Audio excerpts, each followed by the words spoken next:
Welcome, friends, to our Friday edition of the Friday Field Report. My name is Vicky Bruns, and I am joined today by my co-host, Arlin Sorenson. Hey, Arlin, how are you? Hey, Vicky. It's good to be talking to you. It's good to be talking to you as well, Arlin. And as you and I both know, and our listeners may know, we are doing reports that are actually in fields all across America for these Friday Field Reports. And I know you're in a special place today. Tell us a little bit about where you're at. I am actually riding in our combine. We are in the middle of combining corn here in southwest Iowa. My nephew Dean is driving the machine, and I'm riding along and chatting with you today. All right, that's really cool. So combining corn. Look at all that corn.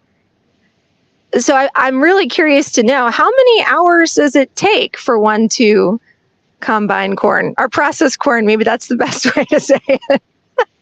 Well, it's a journey, to say the least. We farm about 3,000 acres, and so Dean spends a lot of hours sitting behind the steering wheel and keeping the machine running through the field. So how many acres can you combine an hour? 10 to 15. Combine 10 to 15 acres an hour. So we've got to have grain carts to haul it away and trucks to haul it from here to the elevator. So a lot of people involved. Okay. And how much grain, I guess, is processed within that one go? Well, we this field is running about 220 bushel to the acre. So, we're taking out about 2,200 to 2,500 bushel an hour. Okay. So it piles up pretty fast. I have to say that's a really impressive piece of equipment you guys are driving in. And I am also a farm person, but I feel like Arlin, you take it to the next level. Yeah, but you got a cool tractor right there with you. Yeah, well, I'm so glad that you mentioned that. Let me show our audience my piece of farming equipment here. This is I like to call it my jalopy tractor, and I've got like a nice little bush hog on the back. And quick history lesson on this old thing. I actually grew up driving this. I started mowing when I was 13 years old to make some extra money around the house. And it's also as old as I am. It was made in 1984 in the former Yugoslavia. So wow. I don't know. Yeah. Well, I hope I look better than this thing. This thing is definitely, had some rusty years. Yeah, for sure. Yeah. But anyways, I love it. Eddie Phillips says farmers rock. Thanks, Eddie. We appreciate that comment. That's right. Farmers are what bring, food to your tables. And, Arlin, can you give everybody maybe that doesn't know the backstory about your origin story in farming? Sure. I'm actually going to jump out of the machine here at the end, Vicky. So I'll be climbing down a ladder for a minute. But Okay. I came out of Iowa State back in 1977 and came back to the family farm. Started farming with my dad, and we were farming at that point about 750 acres. My brother came back a few years later, and so there were the three of us in the operation, and today my brother and nephew basically run that. I kind of took the technology route. I bought an Apple II Plus in 1985 and started a little business and began to sell technology to farmers. And so it's been a part of who I am and what I do.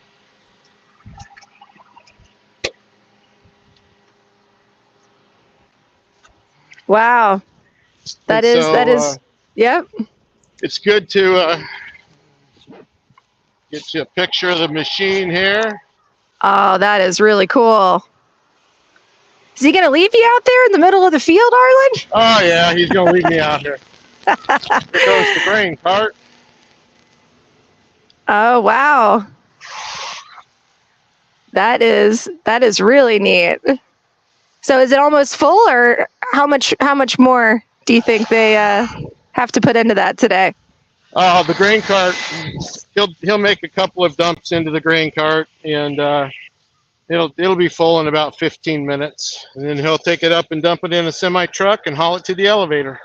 Okay. So, well, there you go, folks, in Arlin, Iowa. That is happening there as we speak. So pretty cool. I grew up mowing like 5 to 10 acres, Arlin, so I can't even imagine hundreds of acres. That's really impressive.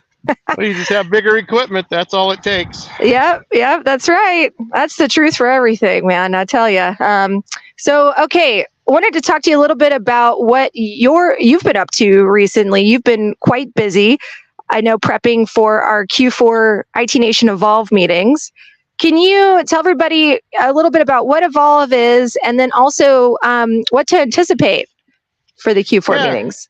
Yeah, Evolve is our peer group program. We've got peer groups for owner operators. We have them for service execs, sales execs, COOs, security professionals. So we have a full program of content for all sorts of folks that are part of an MSP organization. And we get together a couple of days every quarter, face to face, and we set goals and encourage one another and push each other to be accountable. So Q4 will be our focus on business planning. And so everybody will be bringing their business plans for 2024 to review with their group, setting goals and making sure that everything is ready to go for the new year. Okay, that sounds great. And then if there are MSPs that are listening out there that want to get involved with IT Nation Evolve, how can they do that? I believe we're going to be posting a link here to the IT Nation Evolve site, so our listeners can learn more. Yeah, and the quick way to get involved is you can email jdhicks@connectwise.com. Okay. HICKS. Jody is the guy that helps everybody get signed up and placed into a group, and so yeah, we're looking for good MSP partners that want to learn and grow. It is all about accountability, so it's not a place where you come and sit on the sidelines and go home and don't do anything.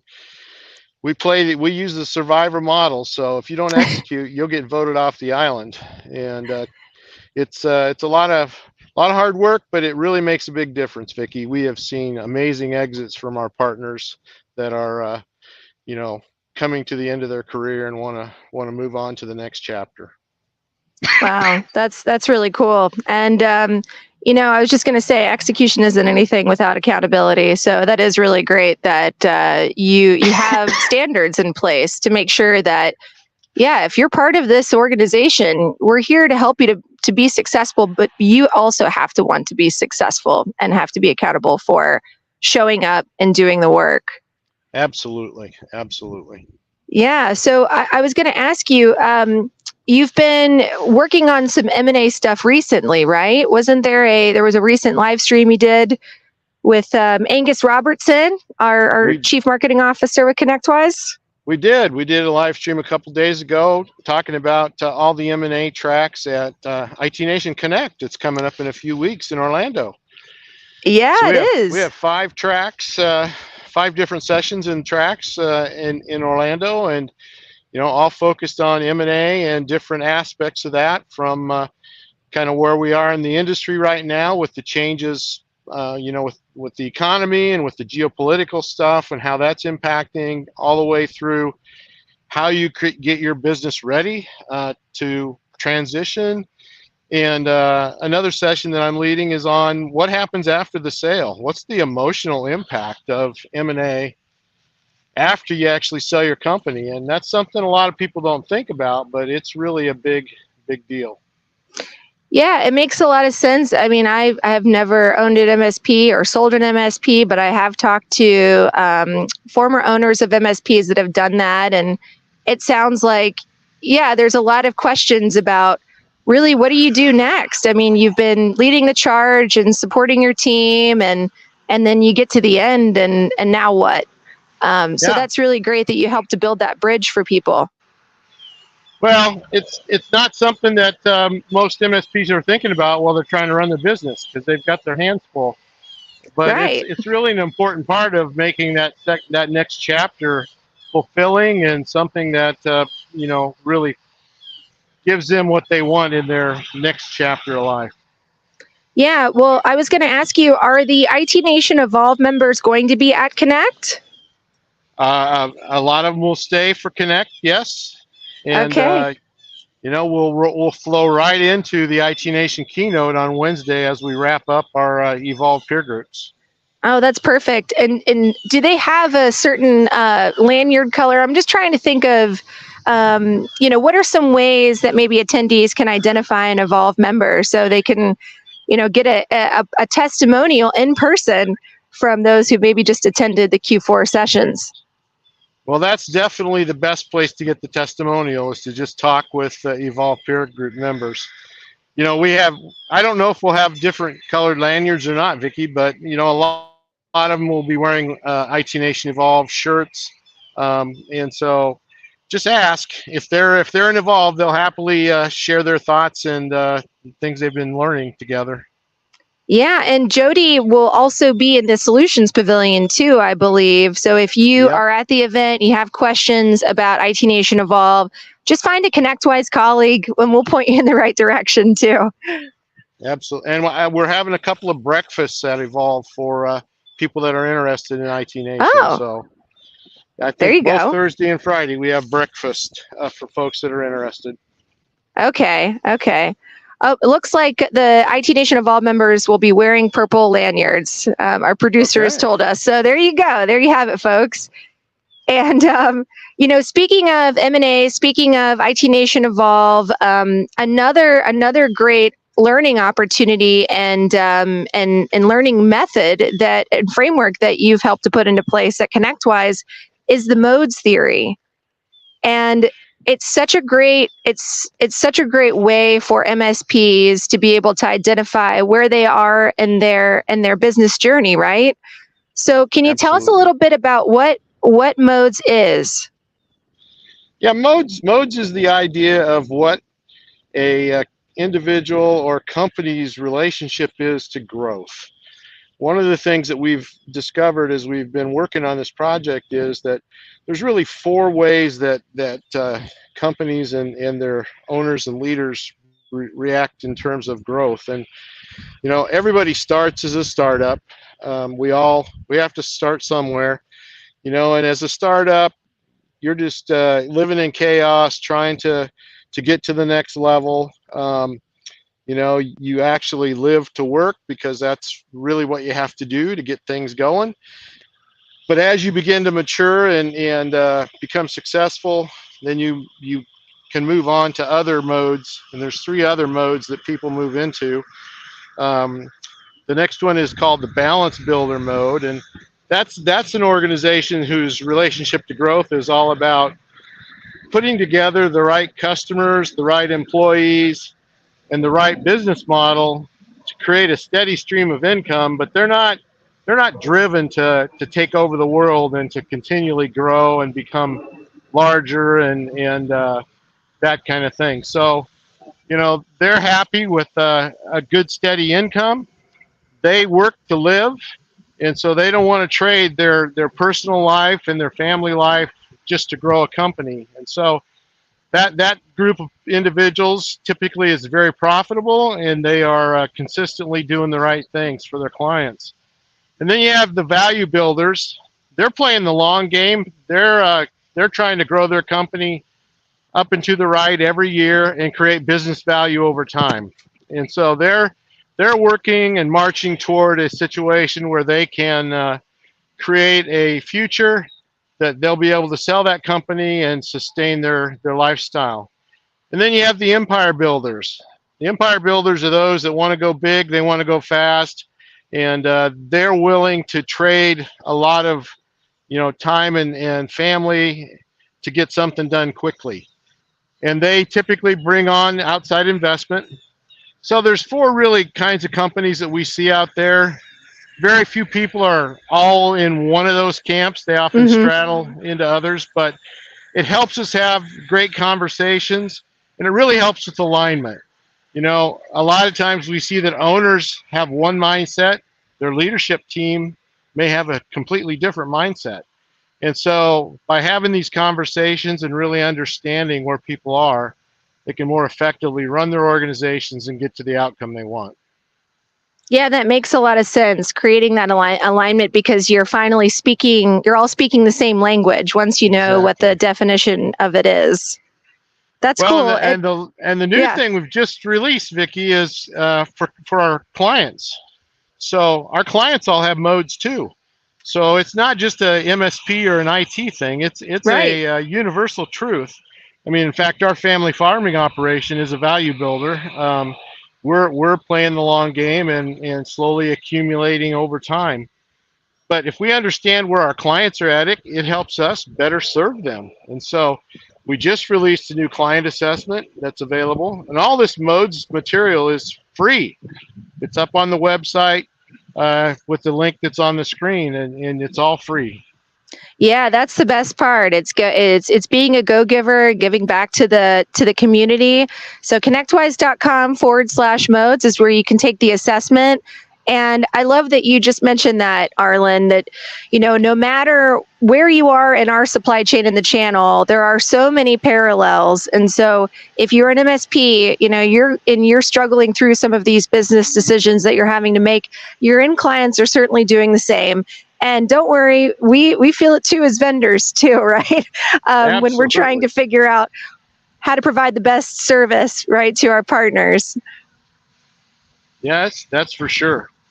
Yeah. And it does help us have that conversation because we can use the same language with our MSP partners. And so we're training our colleagues to have those conversations as well. That's great. So, Arlin, I appreciate you joining me from your farm on this wonderful Friday Field Report live stream. And by the way, for those of you who may be wondering where I'm reporting from Tallahassee, Florida. That's North Florida. We also call it Southern Georgia or Lower Alabama. That's just a joke. But the last question I have for you, Arlin, and maybe one of the most important, is: are you going to be bringing that corn with you to the IT Nation Evolve meetings? I probably won't bring it along, Vicky. But you know, you may be burning it in your gas tank. About 40% of the corn we grow here goes into ethanol production, so you may get to drive to Orlando on it. Oh, that's really cool. See, learned something new today. I hope everyone here listening in did too. And appreciate you always, Arlin. Thank you so much for the educational and informative conversations. And we'll see you in Orlando in just a few weeks. Yes, we will. Appreciate the time, Vicky. Have a great weekend. You too, and everybody tuning in, make sure that you also join us. It's not too late. You can come join us in person still or virtually. We have a free option if you want to sign up for that as well, or pass it along to all the people within your MSP. We'd love to see you either way. Cheers, everyone. Have a great weekend. Bye-bye.